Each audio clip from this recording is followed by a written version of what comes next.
போட்டுட்டு அன்றைக்கி ஃபுல்லாக என்னுடைய செப்பலை எடுத்து கவரில் போட்டுக்கிட்டு என்னுடைய ஐடி கிரியேட் பண்ணியிருக்கேன், நான் மெம்பர் ஆகிட்டு அதில் வாங்கினேன். இது எம்ஆர்பி வந்து உங்களுக்கு 900 தான் இந்த ஷூவுடைய ரேட்டு.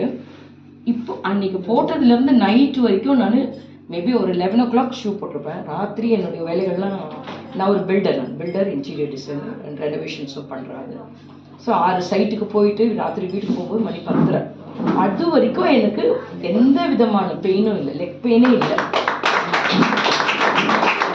அதனால யாருக்கு கால் வலி இருக்குதோ, இந்த காலில் இந்த சுருள் மாதிரி இருக்குதோ, அவங்க எல்லாருமே நீங்கள் இந்த ஷூஸ் பயன்படுத்தலாம். இதனால உங்களுக்கு எலிகண்ட்டாகவும் இருக்குது. நான் ஃபுல் டைம் இதை தான் போட்டுருக்கேன். இன்னும் நான் செப்பலுக்கு மாறவே இல்லை, தான் உண்மை. என்னுடைய எந்த செப்பலுமே நான் போடுறதே கிடையாது. இந்த ஒரு ஷூ தான். முன்னாடிலாம் பேட்டரில் 7,000 rupeesக்கு வாங்கிட்டு இருந்தேன். அந்த ஒரு ஷூ தான் வந்து 15 years போட்டுட்ருப்பேன். அது திருப்பி அடுத்தது எப்போ வருதோ வெயிட் பண்ணி அதான் வாங்குவேன். இப்போ நம்ம ஆர்சிஎம்மில் இந்த ஷூ உங்களுக்கு 950 rupeesக்கே கிடைக்குது. நீங்கள் மெம்பர் ஆகிட்டு நீங்கள் வாங்கினீங்கன்னா 950 rupees தான். ஸோ எல்லோரும் இதை பயன்படுத்தி நீங்களும் பயன்பெறலாம். உங்களுடைய நண்பர்களுக்கும் நீங்கள் அதை எடுத்து சொல்லலாம். சரிங்களா?